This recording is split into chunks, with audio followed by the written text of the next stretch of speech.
ದುರಸ್ತಿ ಹಾಗೂ ಕಾರ್ಯಾಚರಣೆ ಮತ್ತು ನಿರ್ವಹಣಾ ವ್ಯವಸ್ಥೆಗಳ ಸುಧಾರಣೆ ಮತ್ತು ಪುನಶ್ಚೇತನ ಕಾರ್ಯವನ್ನು ಒಟ್ಟಾರೆ 30 ಕೋಟಿ ರುಗಳ ವೆಚ್ಚದಲ್ಲಿ ಕೈಗೊಳ್ಳಲಾಗುವುದು.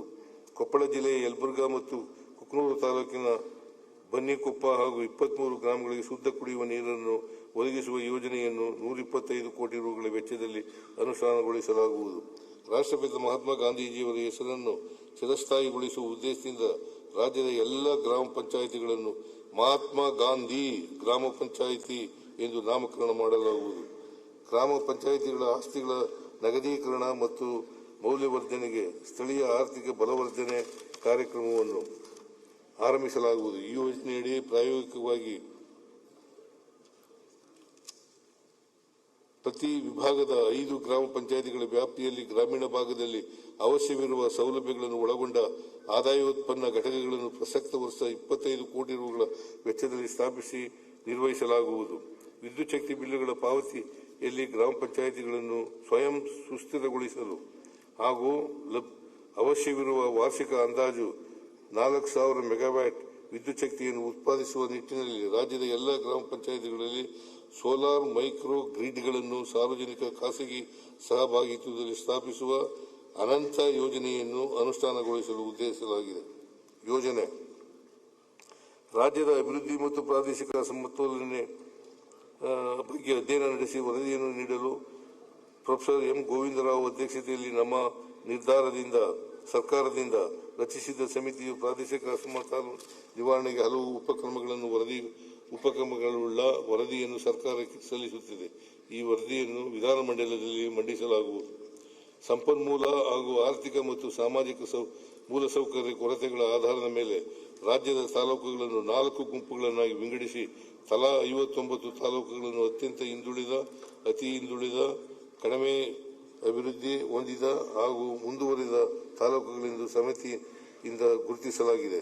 ಸಮಿತಿಯಿಂದ ಗುರುತಿಸಲಾದ ಅಭಿವೃದ್ಧಿ ಕೊರತೆ ಮತ್ತು ಪ್ರಾದೇಶಿಕ ಅಸಮತೋಲನ ನಿವಾರಣೆಗೆ ಮುಂದಿನ 5 ವರ್ಷಗಳ ಅವಧಿಯಲ್ಲಿ ಸಂಪನ್ಮೂಲ ವೃದ್ಧಿ ಮತ್ತು ಆರ್ಥಿಕ ಹಾಗೂ ಸಾಮಾಜಿಕ ಮೂಲಸೌಕರ್ಯಗಳ ಅಭಿವೃದ್ಧಿಗಾಗಿ ಕೃಷಿ, ನೀರಾವರಿ, ಕೈಗಾರಿಕೆ, ಶಿಕ್ಷಣ, ಆರೋಗ್ಯ, ಪೌಷ್ಟಿಕತೆ, ನಗರಾಭಿವೃದ್ಧಿ, ಪ್ರವಾಸೋದ್ಯಮ ಮತ್ತು ರಸ್ತೆ ಸಂಪರ್ಕ ಕ್ಷೇತ್ರಗಳಲ್ಲಿ ವಿವಿಧ ಕಾರ್ಯಕ್ರಮಗಳನ್ನು ರೂಪಿಸಿ ಅನುಷ್ಠಾನಗೊಳಿಸುವಂತೆ ಸಮಿತಿಯು ಶಿಫಾರಸು ಮಾಡಿರುತ್ತದೆ. ಸಮಿತಿಯ ಶಿಫಾರಸುಗಳಿಗೆ ತಾತ್ವಿಕವಾಗಿ ಒಪ್ಪಿಗೆಯನ್ನು ನೀಡಲಾಗಿದ್ದು ಅವುಗಳನ್ನು 2026-27 ಸಾಲಿನ ಹಂತವಾಗಿ ಅನುಷ್ಠಾನಗೊಳಿಸಲು ನಮ್ಮ ಸರ್ಕಾರವು ಬದ್ಧವಾಗಿರುತ್ತದೆ. ಪ್ರಸಕ್ತ ಸಾಲಿಗೆ ಆಯವ್ಯಯದಲ್ಲಿ ಈ ಉದ್ದೇಶಕ್ಕಾಗಿ 4,291 ಕೋಟಿ ರುಗಳನ್ನು ಮೀಸಲಿರಿಸಲಾಗಿರುತ್ತದೆ. ಕರ್ನಾಟಕ ರಾಜ್ಯ ನೀತಿ ಮತ್ತು ಯೋಜನಾ ಆಯೋಗದಿಂದ ಶಿಕ್ಷಣ, ಆರೋಗ್ಯ, ಪರಿಸರ ಮತ್ತು ಹವಾಮಾನ ಬದಲಾವಣೆ, ಕೃಷಿ ಹಾಗೂ ಮಹಿಳಾ ಮತ್ತು ಮಕ್ಕಳ ಕಲ್ಯಾಣ ಎಂಬ 5 ಆದ್ಯತಾ ವಲಯಗಳನ್ನು ಗುರುತಿಸಿ ವರದಿಯನ್ನು ನೀಡಿದ್ದು, ವರದಿಯಲ್ಲಿನ ಶಿಫಾರಸುಗಳನ್ನು ಪರಿಶೀಲಿಸಿ ಯೋಜನೆಗಳನ್ನು ರೂಪಿಸಲು ಕ್ರಮ ವಹಿಸಲಾಗುವುದು. ಕಲ್ಯಾಣ ಕರ್ನಾಟಕದ ಸಮಗ್ರ ಅಭಿವೃದ್ಧಿಗೆ ನಮ್ಮ ಸರ್ಕಾರವು ಬದ್ಧವಾಗಿದ್ದು, ಕಲ್ಯಾಣ ಕರ್ನಾಟಕ ಪ್ರದೇಶಾಭಿವೃದ್ಧಿ ಮಂಡಳಿಯಿಂದ ಕಳೆದ 3 ವರ್ಷಗಳ ಅವಧಿಯಲ್ಲಿ 13,000 ಕೋಟಿ ರುಗಳ ಅಭಿವೃದ್ಧಿ ಯೋಜನೆಗಳ ಕ್ರಿಯಾ ಯೋಜನೆಯನ್ನು ರೂಪಿಸಿ ಅನುಷ್ಠಾನಗೊಳಿಸಲಾಗುತ್ತಿದೆ. ಪ್ರಸಕ್ತ ಸಾಲಿಗೂ 5,000 ಕೋಟಿ ರುಗಳ ಕ್ರಿಯಾ ಯೋಜನೆಯನ್ನು ರೂಪಿಸಿ ಅನುಷ್ಠಾನಗೊಳಿಸಲಾಗುವುದು. ಮಂಡಳಿಯ ವಿವಿಧ ವಿವೇಚನಾ ಮತ್ತು ಮ್ಯಾಕ್ರೋ ಅನುದಾನಗಳಲ್ಲಿ 40% ಅನುದಾನವನ್ನು ಆರೋಗ್ಯ, ಶಿಕ್ಷಣ ಮತ್ತು ಅಪೌಷ್ಟಿಕತೆ ನಿವಾರಣಾ ಕಾರ್ಯಕ್ರಮಗಳಿಗಾಗಿ ಮೀಸಲಿರಿಸಲಾಗುವುದು. ರಾಜ್ಯದ GSDPಗೆ ಕಲ್ಯಾಣ ಕರ್ನಾಟಕದ ಕೊಡುಗೆಯನ್ನು ಹೆಚ್ಚಿಸುವ ಗುರಿಯೊಂದಿಗೆ ವಿವಿಧ ವಲಯಗಳಲ್ಲಿ ನೀತಿಗಳನ್ನು ರೂಪಿಸಿ ಕಾರ್ಯಕ್ರಮಗಳನ್ನು ಅನುಷ್ಠಾನಗೊಳಿಸಲಾಗುವುದು. ಈ ಉದ್ದೇಶ ಸಾಧನೆಗಾಗಿ ಪ್ರತ್ಯೇಕ ಯೋಜನೆ, ನೀತಿ, ದತ್ತಾಂಶ ವಿಶ್ಲೇಷಣಾ ವಿಭಾಗವನ್ನು ಸ್ಥಾಪಿಸಲಾಗುವುದು. ಪ್ರಸ್ತುತ ಕೈಬರಹದಲ್ಲಿ ಬದಲಾಗುತ್ತಿರುವ 2015ಕ್ಕಿಂತ ಮೊದಲಿನ ದಾಖಲೆಗಳನ್ನು ಡಿಜಿಟಲ್ ರೂಪಕ್ಕೆ ಪರಿವರ್ತಿಸಿ ಜನನ ಮರಣ ನೋಂದಣಿ ದತ್ತಾಂಶದ ಮೂಲಕ ಡಿಜಿಟಲ್ ಪ್ರಮಾಣ ಪತ್ರಗಳನ್ನು ಸಾರ್ವಜನಿಕರಿಗೆ ಒದಗಿಸಲು ಕ್ರಮ ಕೈಗೊಳ್ಳಲಾಗುವುದು. ಈ ಉದ್ದೇಶಕ್ಕಾಗಿ 10 ಕೋಟಿ ರುಗಳ ಅನುದಾನ ಒದಗಿಸಲಾಗುವುದು. ವಿವಿಧ ಕ್ಷೇತ್ರಗಳ ವಿಷಯ ತಜ್ಞರ ಸಹಕಾರದೊಂದಿಗೆ 2ನೇ ಆವೃತ್ತಿಯ ಕರ್ನಾಟಕ ರಾಜ್ಯ ಮಾನವ ಅಭಿವೃದ್ಧಿ ವರದಿ 2026 ಹಾಗೂ ರಾಜ್ಯ ಸಮಗ್ರ ಮತ್ತು ಸುಸ್ಥಿರ ಅಭಿವೃದ್ಧಿ ದೂರದೃಷ್ಟಿ ಯೋಜನೆ 2031ಗಳನ್ನು ಸಿದ್ಧಪಡಿಸಲಾಗುವುದು.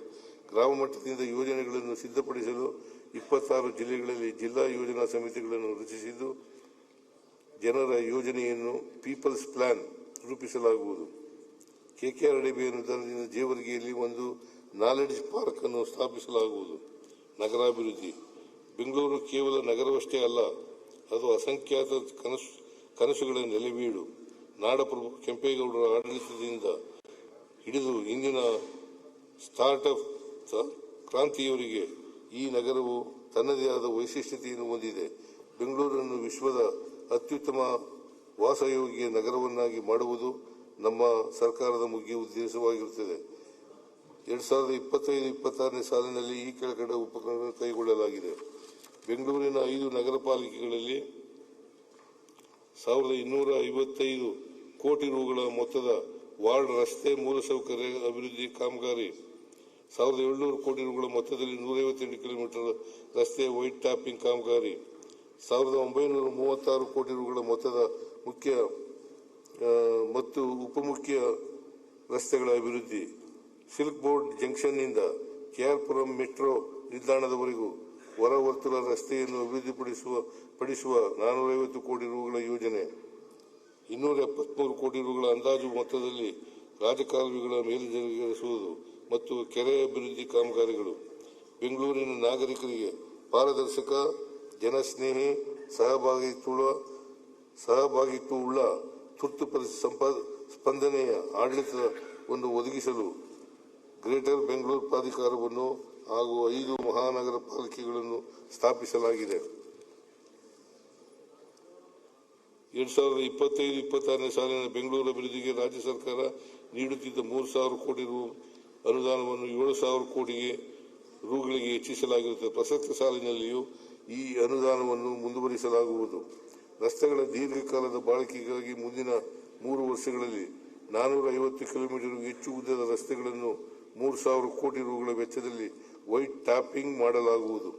ಬೆಂಗಳೂರು ನಗರ ಪಾಲಿಕೆಗಳ ಸ್ವಂತ ಸಂಪನ್ಮೂಲದಲ್ಲಿ ಮುಂದಿನ 3 ವರ್ಷಗಳಲ್ಲಿ 175 ಜಂಕ್ಷನ್ಗಳ ಸೌಂದರ್ಯೀಕರಣ, 500 ಕಿಲೋಮೀಟರ್ ಉದ್ದದ ಪಾದಚಾರಿ ಮಾರ್ಗವನ್ನು ಮೇಲ್ದರ್ಜೆಗೇರಿಸಲು ಮತ್ತು 100 ಸ್ಕೈವಾಕ್ಗಳ ನಿರ್ಮಾಣ ಮಾಡಲು ಉದ್ದೇಶಿಸಲಾಗಿದೆ.